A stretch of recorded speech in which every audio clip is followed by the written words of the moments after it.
So I want to tell you guys an interesting thing, right? That we have in our Torah, we have the 613 mitzvot, which are, the commandments that Hashem gave us. But there's also other things which the Talmud talks about, which are not for the sake of halacha, not for the sake of mitzvot, but for the sake of sakana. What does that mean? Danger. Right? What does that mean, danger? That means that there are certain things that the Talmud forbids to do because it's dangerous. It's a danger to your health. Right. So, for instance? I want to tell you, right, that one of the most important things that we have regarding this is eating meat and fish together. Right? And meat and fish together, right. How's that? What does that mean? That they say, right, the Chazal, that when you eat that meat and fish together, it can cause a certain disease. Really? Yes. By the way, let's not get startled, because I'm not telling you that you can't have it in the same meal. What I'm saying is that to put it on the same plate and eat them together. That's what I mean. It doesn't even taste good. Yeah, exactly. It doesn't taste good. And ramen, Japanese food, ramen. Milk and meat they'll eat. All right, Right. Yeah. Yes. No problem. So anyway, what we're saying is that this is one of the dangers. They say, right, that it causes a disease called Sarat. Oh yeah. Right. What is Sarat? Sarat means it's like a white spot that comes on the skin, and this makes a person impure. Like whatever tameh he's not pure. So even though, by the way, this is not a deadly disease, but it's something which can cause all kinds of issues with the soul, with everything. So because of that, the rabbis say, be careful not to eat meat and fish together. And what does that mean together, by the way? So what does that mean? On Shabbat, we do this, by the way, all the time. On Shabbat, we eat meat and fish. But, so what we do is like this, right? First we have the fish as an appetizer, right. And then after that, we have the meat after that, as the main entree. Not together. Exactly, not together. So what does that mean? When a person eats meat and fish together, what he should do is like this, right? First finish the fish, and then don't use that plate for meat. Take the plate, put it in the sink, whatever, put it in the dishwasher, whatever it is that you're putting it, and take the fork also, and everything that you touch the fish, don't use that for the meat, right? And then all you have to do is two things, right? Just to take a little drink, a sip of something, some water or some bubbly, whatever you have, whatever you're drinking, right? The lager, whatever it is. So anyway, take a little sip, and also eat something a little bread or something, whatever, and then you're allowed to have the fish right away, right? You don't have to, the meat, right? Exactly. Can you have meat and fish? Same thing, right? One after the other. It doesn't matter which one is first, which one is last. You can eat meat after fish. Sure. I'm sorry, you can eat. That's what we do all the time. You have like a filter fish, and then you're gonna have like a chicken. Oh, gefilte What about the chicken fish. first? I'll eat the fish after. No problem. Same thing. Right? And by the way, even though it's allowed to do that, you should know, you're allowed to eat first meat and then fish. But recommended not to do this way. Why? What was a recommendation? Why? What's the recommendation? So say the sages, the Gemara says that really the health-wise, it's better to eat first the fish and then the meat. And same thing, by the way, goes for poultry. What does that mean? If you're going to have chicken, right? You should have the chicken before the beef. It's because the meat digests. Chinese restaurant. Okay, so why is that, by the way? Because they say, the Rambam, by the way, was a great doctor. One of the great doctors of history. Sure. So he also brings this down, and the reason is because you should always eat the lighter food first. In terms of digestion, this is the way it digests better. First, the lighter foods: salad, fish, poultry, and then the meat, right? The cholesterol. Eat the cholesterol in the end. When was Rambam around again? 1,000 years ago. A little bit less, right? He probably knew more than we know now. Yeah, he knew a lot of things that we didn't know. By the way, there's a lot of things that you should know. Doctors learn from him. Rambam. Yeah, he has a book, by the way, something unbelievable. There are hospitals named after him. There's universities named after him. I want to tell you that something unbelievable about the Rambam. The Rambam has a book, but he has medical books, by the way, he wrote, and they're studied today. Until this day, they're studied, in the medical schools and stuff, they study these books. He's a physician. So what happens is, not just a physician, he's the best physician, probably one of the best that ever was. Right. Big professor, So what happened was that he wrote a book, something interesting, very, very fascinating, right? About what? About snake bites, because there are some snakes which are poisonous, some which are not. Yeah. So he goes through every species of snake and tells you that this one is poisonous, this one is not poisonous, and if you did get bit by this one, what is the remedy, right? What do you need to take, and so forth and so on. So he has this book that he wrote. Until this day, by the way, the doctors are amazed with this book. Why? Because how did he know, right? All these, species of snake, every one, and the antidote to each one. There's something unbelievable. This is like unreal. I'm glad you bring this up. It proves my point. What? He was a sage. The sages, even the scientists You cannot know compare. everything? They can't compare. He's a doctor on his side profession, and he already supersedes that. Anyway, How about time. about one other thing real quick, Rabbi? Yeah. So the scorpion, we know about the scorpion. The scorpion has a double needle, right? Stinger.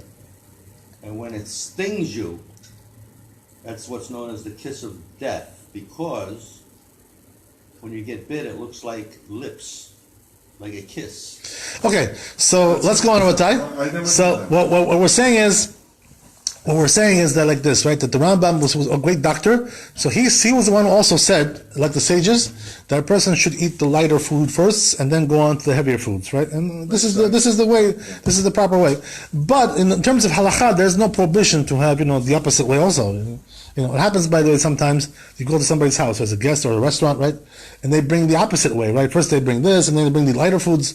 So it doesn't make any difference, you could eat, it's not, it's just that if you have a choice, you should do the lighter foods first, if that's But the point is, regarding fish and meat, so there, until this day, by the way, the Jews who are, religious and observant, they don't eat fish and meat together. This is the way it is. Until this day, it's observed.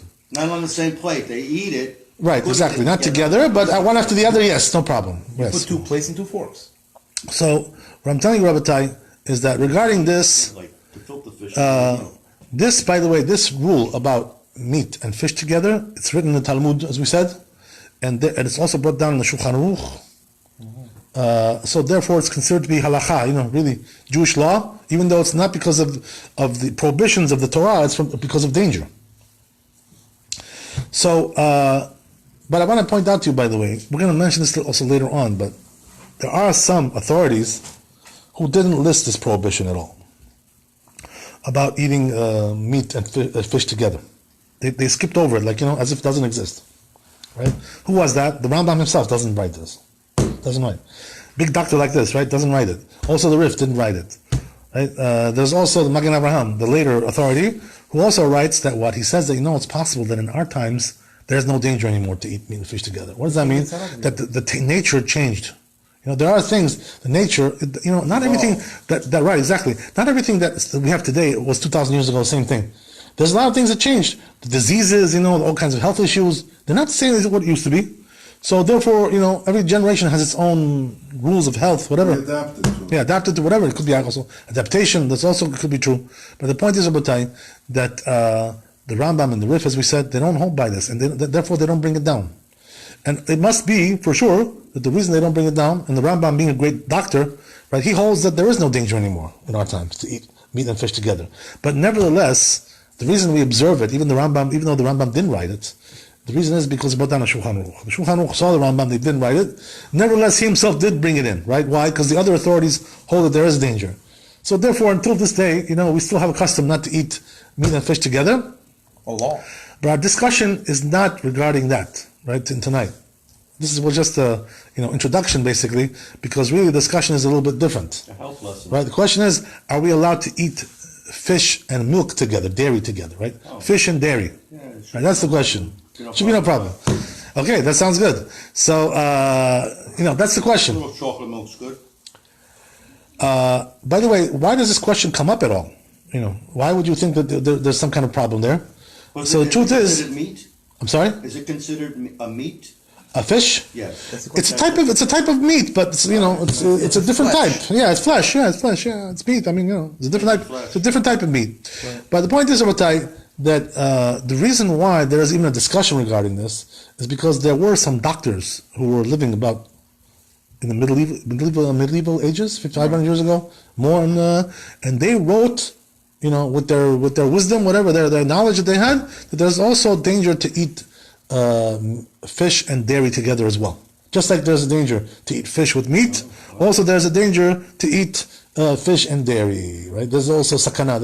Sakana in Hebrew means danger. So no chocolate milk with your tuna fish. I eat it. So now the question is like this, right? But if you really look in the Talmud, though, what does the Talmud say about this, by the way? So actually, we don't find anywhere in Talmud that it says that it's not allowed to have fish and milk together, dairy together. It's not that we don't find any source like that. Just the opposite. we find actually in two places in the Talmud where it implies that it's allowed to eat them together. Okay. Right? Where is that? One is in Masechet Chulin, one is in Masechet Pesachim.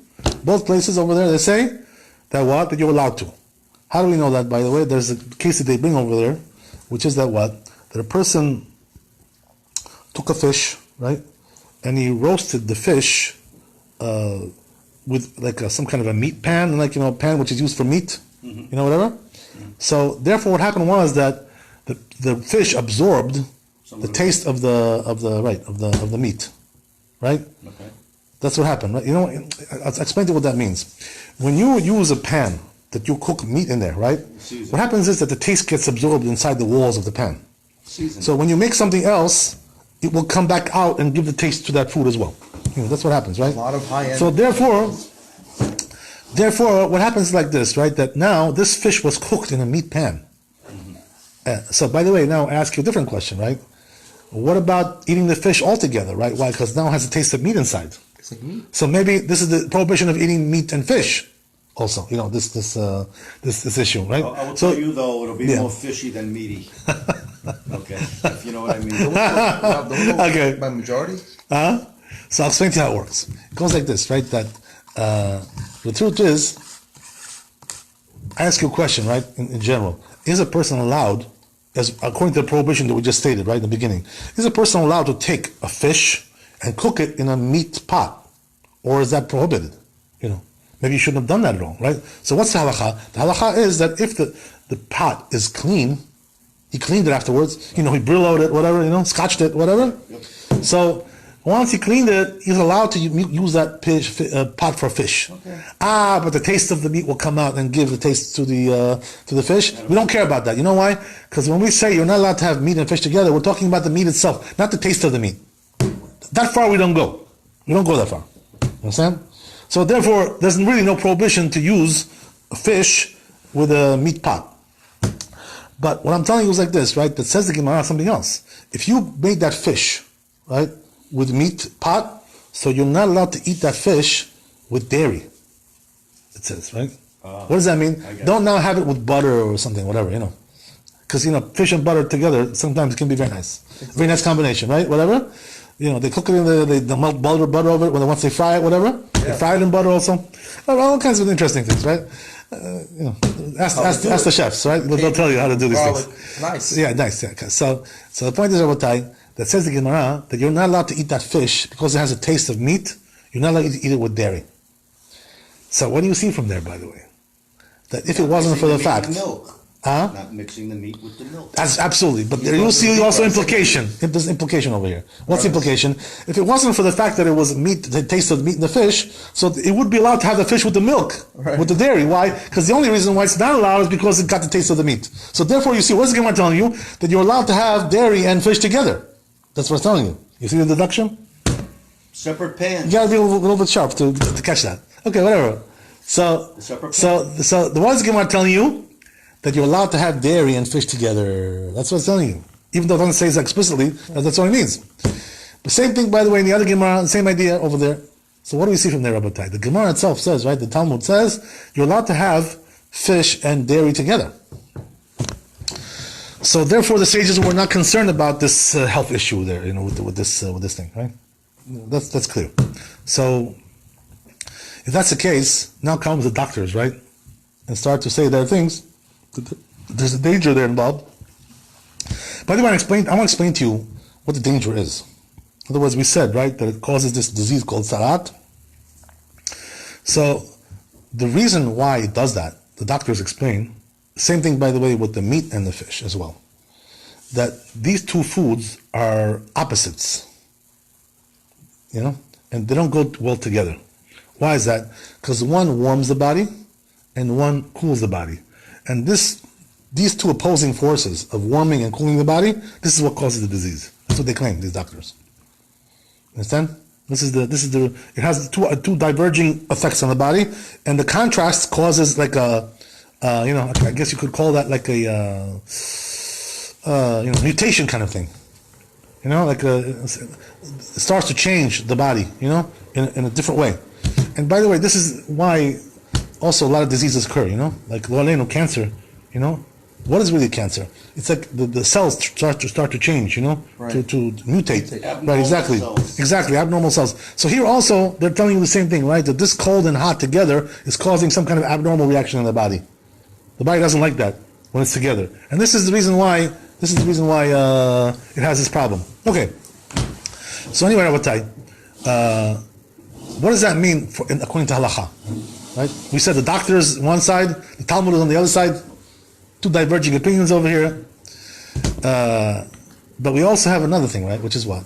That all the poskim, the Rambam and the Rif and the Rishonim, the Rosh, and all the Rishonim, all the rabbis who were, in the former times, in the medieval times, all those big rabbis, they never mentioned any prohibition to eat fish and milk together or dairy together. It's not mentioned anywhere. Wow. Not mentioned anywhere in the sages, the words of the sages. With all due respect. Not in the Talmud, not in the Rishonim. So where's the first time we find mentioned this whole thing, right? Where's the first time? We find it mentioned in Bet Yosef. Right? What does it say in Bet Yosef? There's a tour over there, right? There's two places in Bet Yosef where it talks about this issue. One is in Yordea, Peizain, and the other one is Kufay Gimel in Yorchaim. So these two places says the tour over there that you're allowed to have fish and dairy together. You're allowed to. Comes in Bet Yosef and says, no, you're not allowed to. And but the problem is like this, right? That this Bet Yosef is very, very strange. Why is it very strange? Because he doesn't bring any source for that. Right. No source. And also, he doesn't bring any logic. But he says that there's a danger. But what danger? He doesn't bring any. He doesn't bring any reasoning there. I'm sorry? If you don't get sick, what's the difference? Right. Okay. So anyway, the point is, Rabbi, that it's in the wrong place. What does that mean, the wrong place? That really, if you wanted to talk about the issue of eating fish and dairy together, the place would have been Orach Chaim, Kufay Gimel, different location, because that's where it talks about these things. Over here, it's talking about meat and milk. It's a different issue, different topic altogether. So why would he put it over here? So therefore, right, because of this strangeness, that the Bet Yosef has no source, also it's in the wrong place, and all these issues, right? There seems to be no logic there too much. So therefore, right, it's also against the Talmud, as we said, right? It's against the Talmud. So therefore, most of the Mefarshim say, big poskim, right? Who is that? The Prisha, the Taz, the Magen Avraham, the Shach, the Bach, all of them say the same thing. They say that this is a mistake over here. What does that mean? That somebody who copied over the Bet Yosef put this in by mistake. How can they put in a In whole other words, comment Maran by Bet mistake? Yosef, it's just one sentence. It's like a few words, 4 words, They found it. You should be glad. Of course Right. they found it. It's a So therefore, Now they get something, a free book or a free Torah or something. Mistake they gotta by the way, this happened very often, these things. You know why? Because when the scribes were copying over the books, it wasn't like computer, all that stuff. They didn't have all these things, right? Yeah. These all these modern innovations. Right. So therefore, when they copied over a scribe, he would, make a lot of mistakes, and these mistakes would stay for hundreds of years. This is the way it was in those days. Things were like very primitive in those days. It's the way it was. Like that. The methods were primitive. So therefore, come and say all these big rabbis that this is for sure a mistake over here. What does that mean? That Maran never wrote this. Maran Bet Yosef never wrote this thing. Somebody who copied it over put it in by mistake. The scribes. Right, exactly. Some scribes, exactly.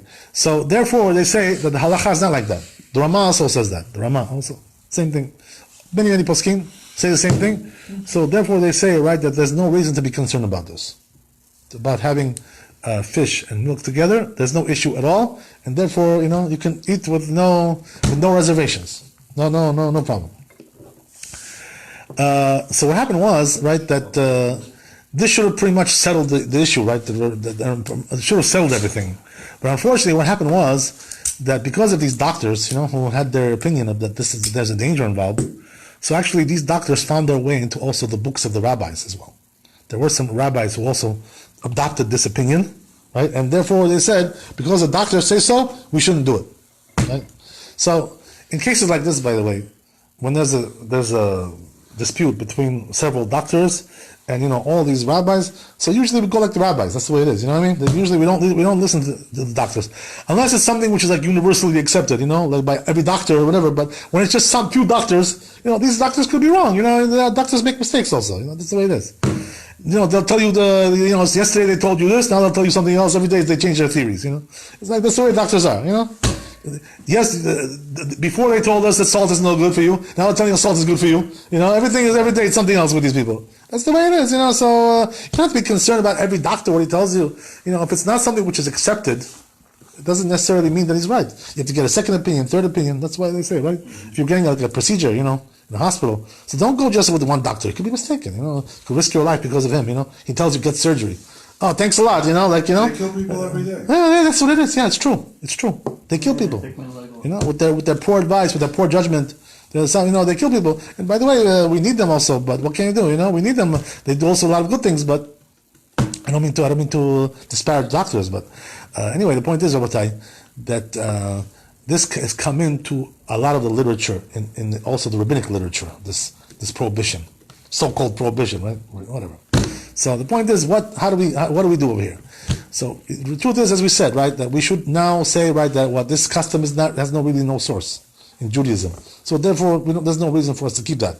But the truth is, right, that what happened was that because these rabbis also brought it down in the halakha, so that made it like into a custom in certain areas. So what happened was that in the Middle Eastern countries, in the Oriental countries, a lot of these people took on this custom of not having fish and dairy together. And therefore became like a minhag. What did they tell you, by the way? The Chazal tell us, right? Minhag Yisrael Torahi. What does that mean? The custom of the Jews is like Torah.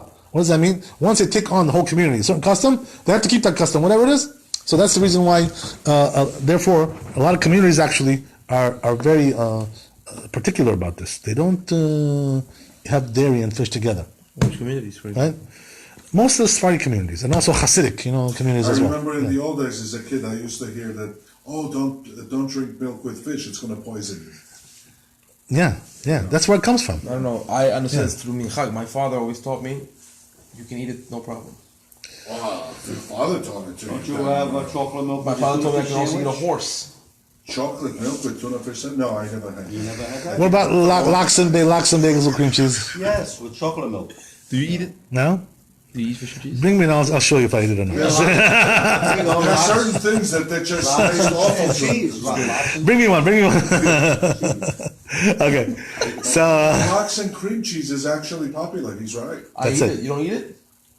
I've eaten it, yeah. It's Of good. course he eats it. He ate it here, sitting here, he ate it.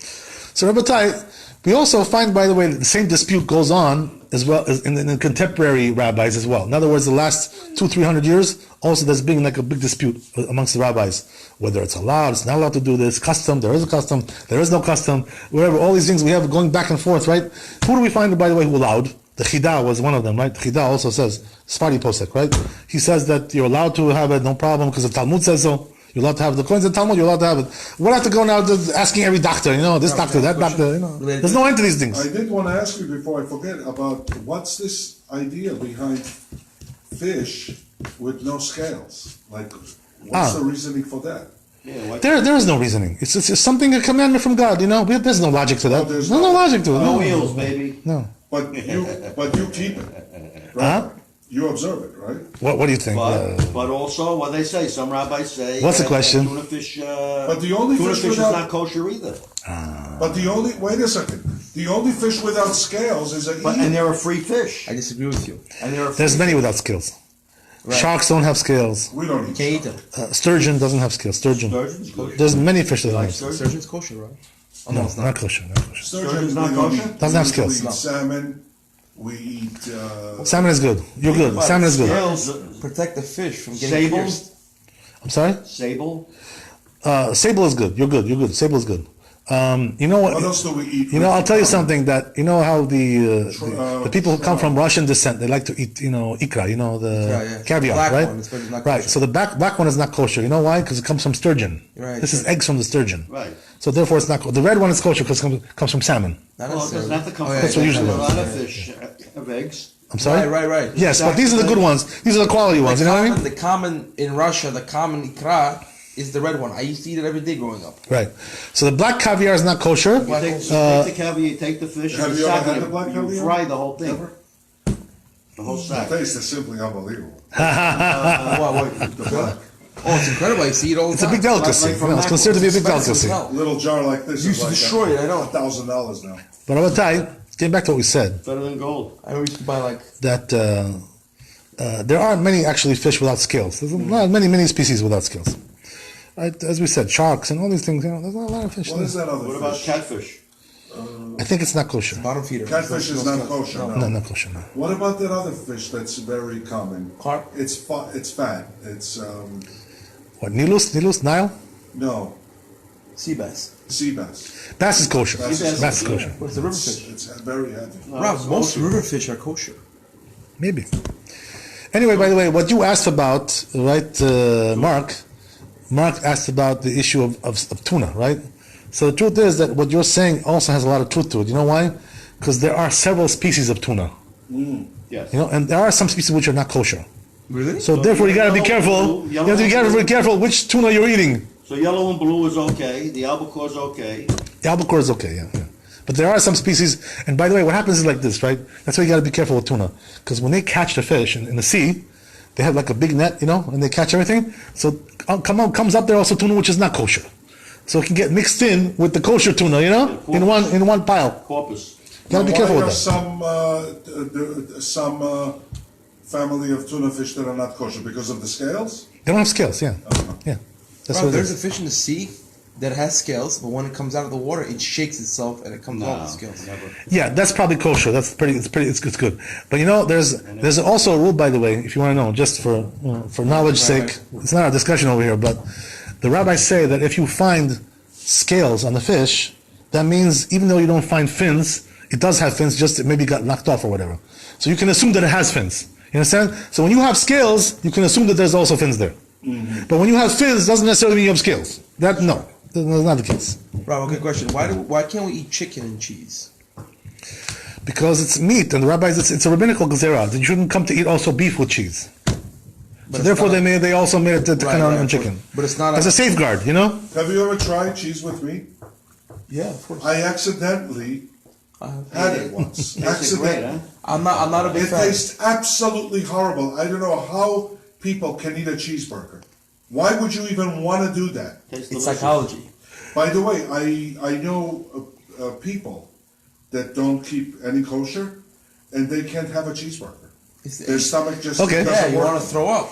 It doesn't work for them. So anyway, but getting back to what we were talking about, right? A discussion that there was also a big dispute amongst the later authorities as well regarding this issue, right? There was also some later authorities who were also stringent about this. Who was that? The Ben Ish Chai, the Bet David, right? They said also you should not have these two things together. Right. And by the way, they tried to justify that. You know, they said that maybe the Bet Yosef was real. There's no mistake there. Maybe it's real or whatever. So there's all kinds of ways to interpret this whole thing. But bottom line, Rabbi, there was also a tshuva that was written by Moreno Rabbeinu Maran in his book Yechavadat about this issue, right? So over there, what does he write regarding this? He brings down all the opinions, he brings down everything. So he concludes like this, right? So he says that the Ashkenazim for sure can have it. Why? Because their custom is not to be stringent about that. Except the Hasidim, by the way. There are some Hasidim that are stringent. You know? But we're talking about the Lithuanian Ashkenazim. So they're not particular about this. But the rabbi says, Al Shalom, that when it comes to Sephardi communities that don't eat it, they should not eat it. It's proper not to eat it. I see. Why is that? Because of the custom. You know, Sephardi communities. You know, so it says if your community has a custom to not to eat it, you should not eat it. And by the way, also he brings also another thing, which is what he says that even though the custom by many Sephardi communities is not to eat it, but nevertheless those communities that don't, but they do eat some things which have fish and dairy. In other words, the custom is to like separate. What does that mean? They do have fish with butter, but they don't have fish with other types of dairy. Now, Interesting, right? Do you eat an animal that has claws? That's not really the sign of kashrut, if it has claws or not. That's not the issue.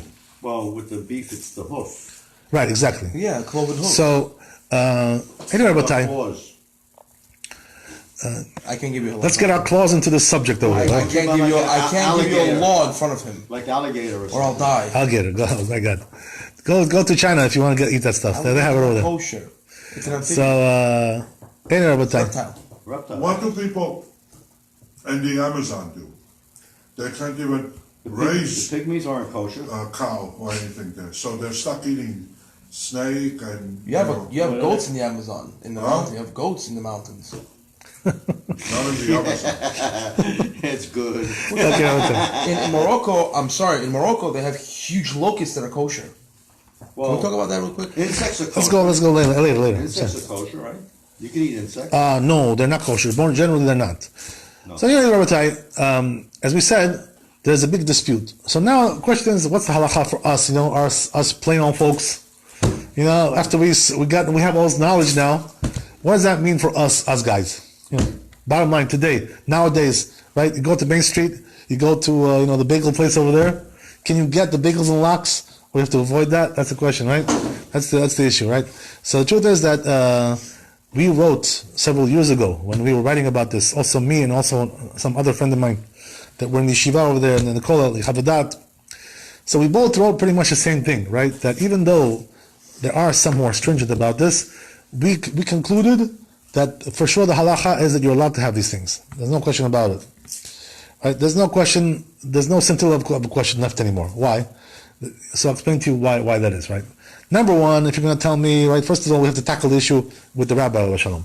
That he wrote that it's proper to be machmir, it's proper to be stringent, right?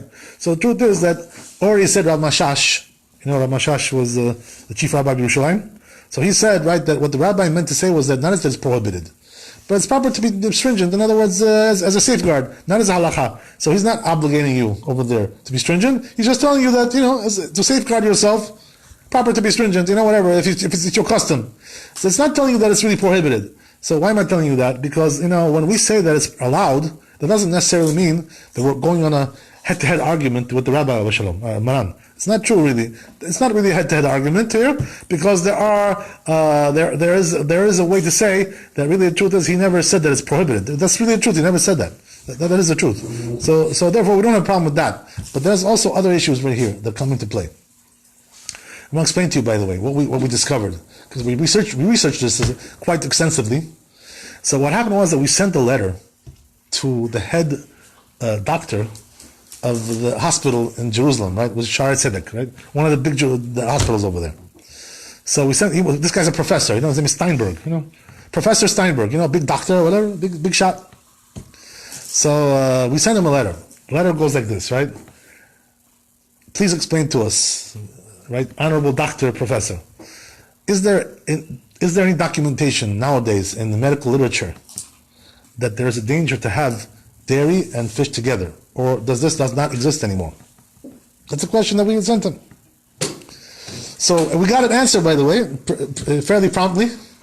What was the answer? He says, we do not know of any danger like this in our times. We do not know of any issue that this presents of danger or any other issue. Yeah. It's not documented in the journals. It's not documented anywhere. So therefore, says the professor, right, that Steinberg, that it is there's no danger involved at all. That was the conclusion of the professor. We have that letter, by the way, also. It's documented. Everything's documented. So that's one thing, right? That's also gave us a lot of leeway to be lenient regarding this, right? But there's also another thing, right, which was something that I personally looked into, which is that, as we said, right, that the disease that apparently these things cause, eating these foods together, is called Sarat, right? Now, if you look, by the way, in the translation of the Bible, the word Sarat, how is it translated into English? Leprosy, right? That's how they translate. Yeah, I heard about this. Right? Leprosy, yeah. So, this is like an old translation. King James, those days, in the good old days, King James, whatever. So he calls it leprosy, right? So the question is, by the way, most people take this at face value. They say, "Oh, it must be." I guess if that's what it says, that's what it must be. And by the way, don't ever believe translations, because they're sometimes super inaccurate, very inaccurate. Don't trust what it says there. Don't go by that. No. Go and see what's written in the source. Don't rely on hearsay. You know what I mean? Hearsay, we don't rely on hearsay unless it's very, very, very strong, very, very powerful. But the point is that if you really want to know the truth, according to the rabbinic literature, Sarat, the disease which is mentioned in the Bible, is not leprosy at all. It's a different disease altogether. What's the difference between one and the other? The disease leprosy, by the way, it almost doesn't exist today. It's almost extinct already. Pretty much left the world. Palestine, Texas, they got a colony there. Oh, really? Is that true? Yeah, okay. yeah. It's pretty much out of this world, by the way. It's pretty much left the world. There are some rare cases, by the way, that still come up. Okay? So the question is, what does this disease do? Leprosy is a very severe disease. What happens is that when a person gets this, it's a skin disease. It starts with the skin. The person starts to turn white, and then what happens is that throughout the period of time, his limbs come off of him. Like he just dismembers his body.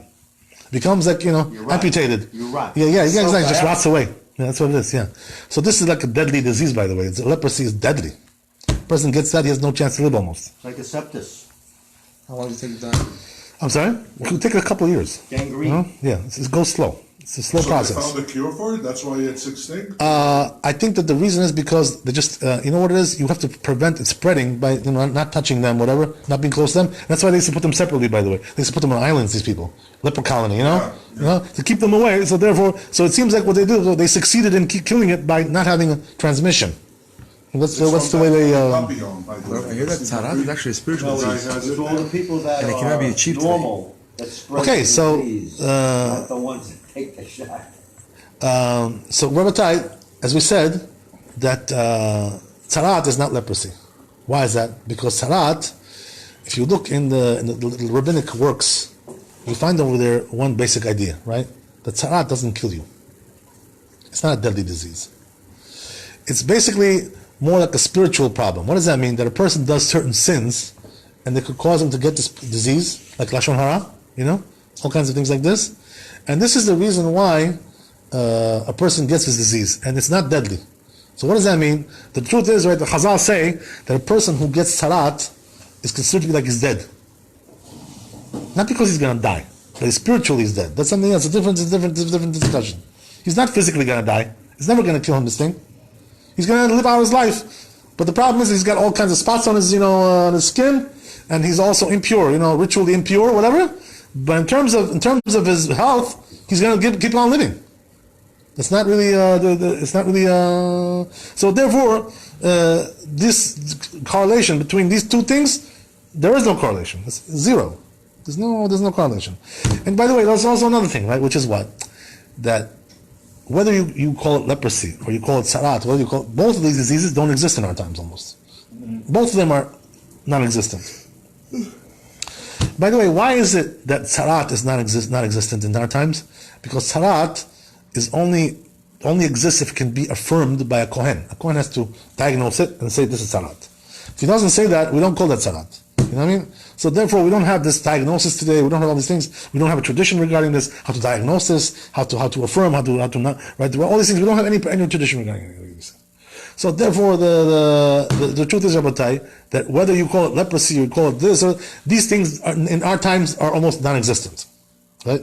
And by the way, as the doctor said, Professor Steinberg, that there is no documentation regarding this, that this caused any problems, health problems. You're having milk and dairy and fish together.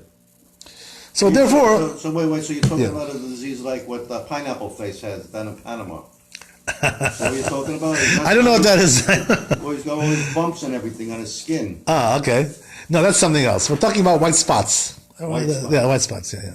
Like snow, snow color, that's something else. So anyway, Rabbi, if we combine all these things together, right now, if we take all these things together, number one, it's not mentioned in the Talmud. Number two, it's not mentioned in the Rishonim.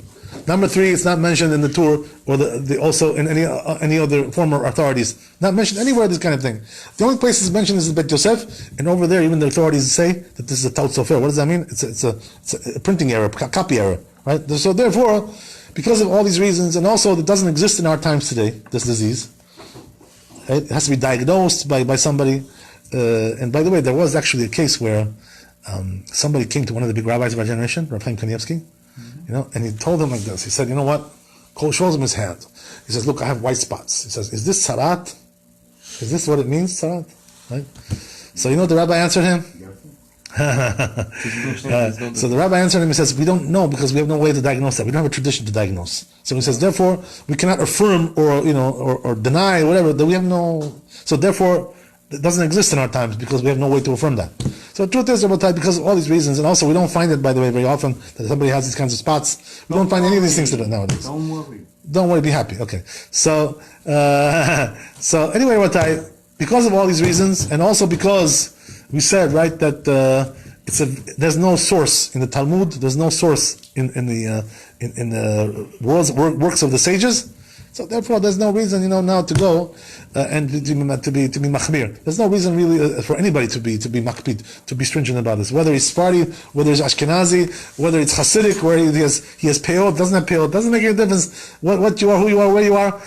There's no danger. We don't find, by the way, did you find anybody who got sick from this in our times? There's no such thing. There's no documentation. It was actually meat gives you an upset stomach. Some people can't handle it. Well, that's the thing. If you get sick from it, don't eat it. That's true, That's true. Yeah. So therefore, Rabbatai, I say, that because of all these things, and by the way, also, I spoke to one of the rabbis, who's the chief rabbi of the Syrian community in Israel. Actually, a good friend of mine, this guy.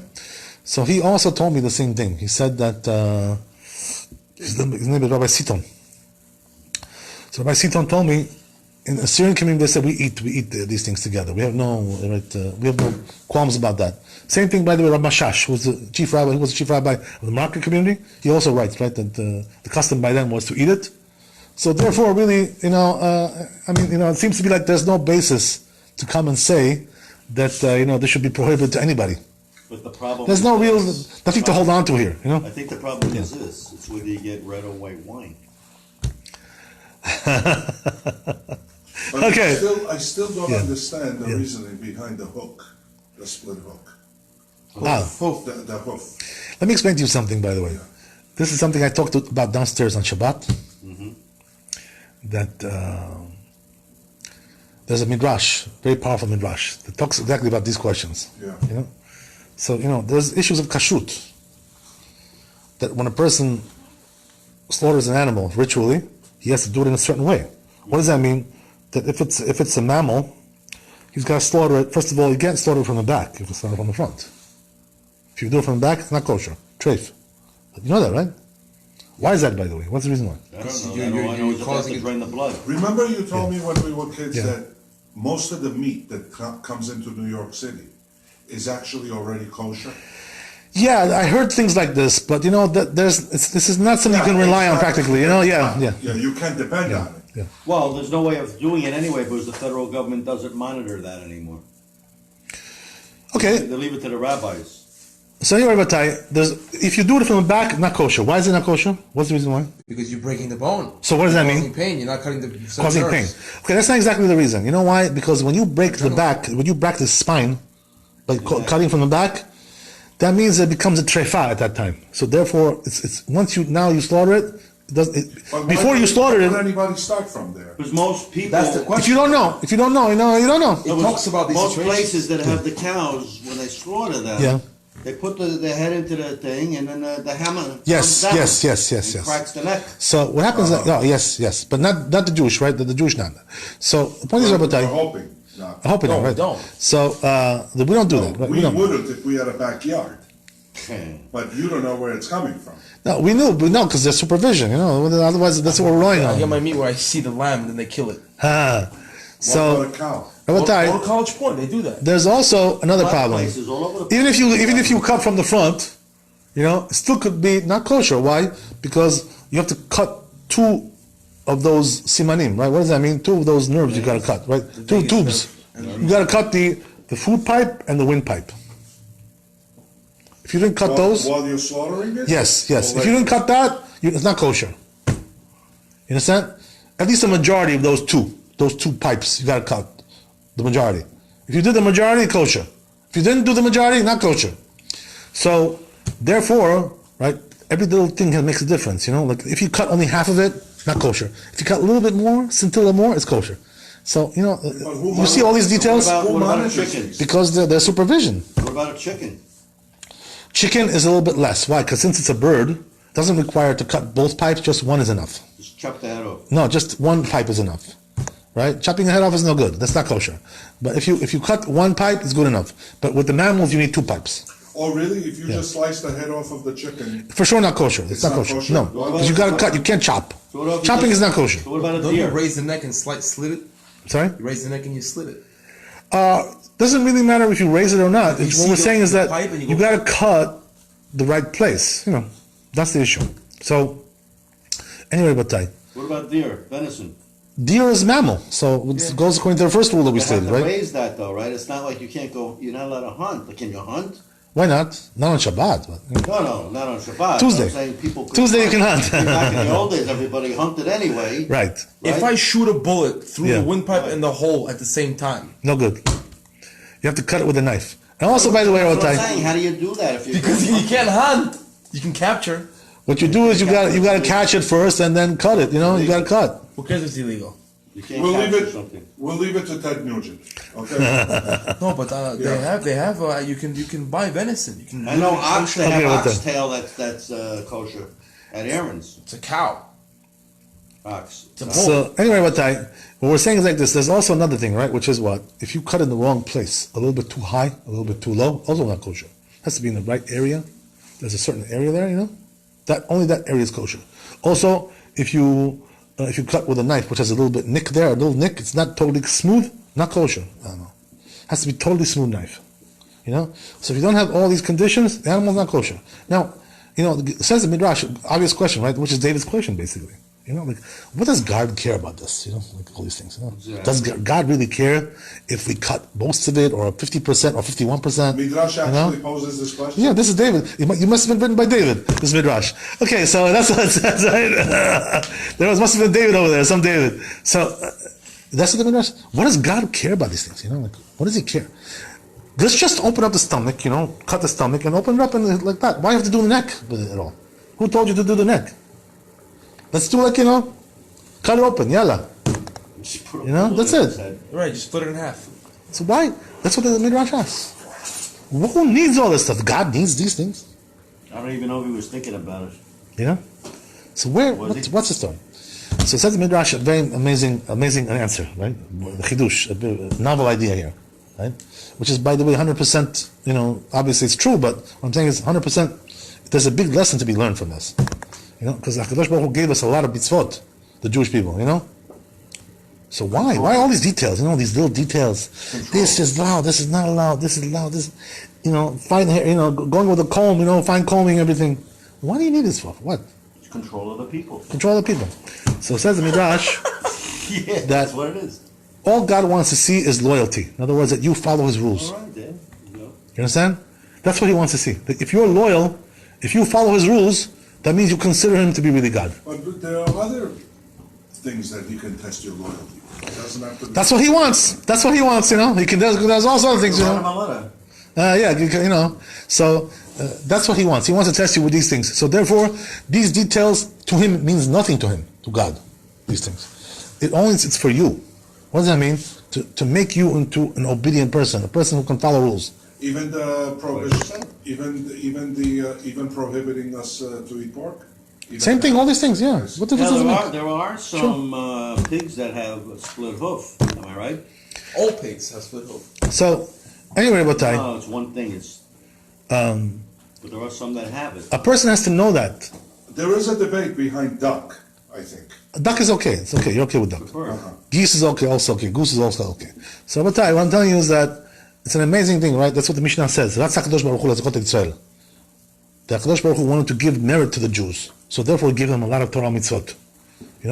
Learn this, learn that, do this, do that, do this, Why? Because everything you do, you get reward for that. What does that mean? That when you go to the world to come, they give you a lot of reward. Super, super, super big reward. That in this world, by the way, you cannot get this reward. Because this world is not fitting for that. Rabbi, do you Not think, fit. do you, Yeah. I don't mean to bring him up again. Yeah. But he did live as a Jew and he died a Jew. Do you think that, Yeshua kept all these things while he was alive? You know what? I think that, I'll tell you something. That I don't think a person should, be obsessed with this guy. First of all, be honest with you. In other words, No, I'm just the fact that wondering. to bring it up, this Because guy, when he went out- because he's not. I'll tell you, he's insignificant. You understand? By bringing him up, you're making him important. You're making him. He's not significant. Well, that's You understand? A person who's a heretic, we don't care what he did and why he did and all. We don't care about these things. We don't learn anything from him. We have nothing to learn. The only thing we learn, But do you think that he kept the Jewish rituals? it's insignificant. We don't really care about what he did or what he didn't do. Doesn't matter. Right? Doesn't make any difference. No, I'm just wondering Because we have nothing there to is a learn. debate Yeah. Whether This all these debate is things- for- whether the Christians Right. amended all these things themselves, or he actually did. We have no business with that But we because don't care about them. we don't have any They're business with irrelevant it. to us. They're religion. It's irrelevant. Yeah, Exactly. but the Talmud speaks about him all the time. Right, but it speaks about him that we killed him. That's what it says, right? That we he got executed because he was a sinner. Now That's not what it says. he's because of his sins, he's swimming in hot excrement and all these. Yeah, because he was a sinner. So It therefore, talks about it. we shouldn't be learning from a sinner. They did this mitzvah, that mitzvah. What does it mean to you? What he did? He did this mitzvah, that mitzvah. We don't learn anything from a sinner about what he did or he didn't do. He's a sinner. He's a rasha. His name should be blotted out. What does that mean? Don't mention his name anymore. Why? Because if you're giving him relevance by the fact that you mention it. You know what I mean? There's no reason to mention his name. It's a person who's unimportant, insignificant. A loser, a false idol. Why don't you And yet 2 billion people follow him. Why don't you talk about Pharaoh all the time? You know what it is? The fact that you have a lot of followers doesn't make you into true. Pharaoh didn't spread one of the biggest religions in the world. Of course he did. Of course he didn't. By the way, you should know. You should know. By the way, Rabbi, the truth is not a democracy. The truth is from God. Whatever God says doesn't matter if most people don't agree with him because they didn't accept the Torah. That's why they don't agree with him. So they don't accept the Torah. They're going to go to hell. They're going to rot in hell. All the people who didn't accept Torah.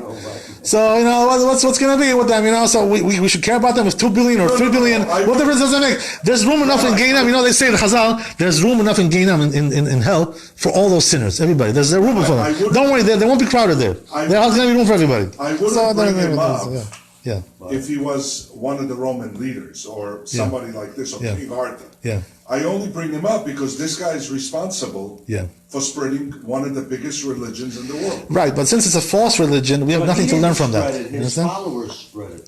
We don't really care about this. You see, there's nothing to learn from that. All we know in Judaism is that this man was a sinner. He was a heretic. And therefore we have nothing to gain from seeing what he did or he didn't do. We have nothing to gain from that. Was he mentioned in the Dead Sea Scrolls? He himself is a Dead Sea Scroll. He's dead. He's dead. He's dead. That's it. He's dead. Have you read the whole Dead Sea Scroll? Have you read the whole thing? No. By the way, you know how you can kill him? Don't mention his name. That's how you kill him. No, don't mention this because you're making him important. You're making him significant. There's nothing to kill. There is because it says in the Torah that you shouldn't mention the name of the idols. You're not mentioning you shouldn't mention the name of idols, idolatry. This idol, that idol. What do you have to do with idols? What idolatry? What business do we have with that? The Torah is a combination of... Asking about, if he did this or didn't do that. What do I care? His religion is a competitor to our religion. Where the Dead Sea Scrolls is Aramaic.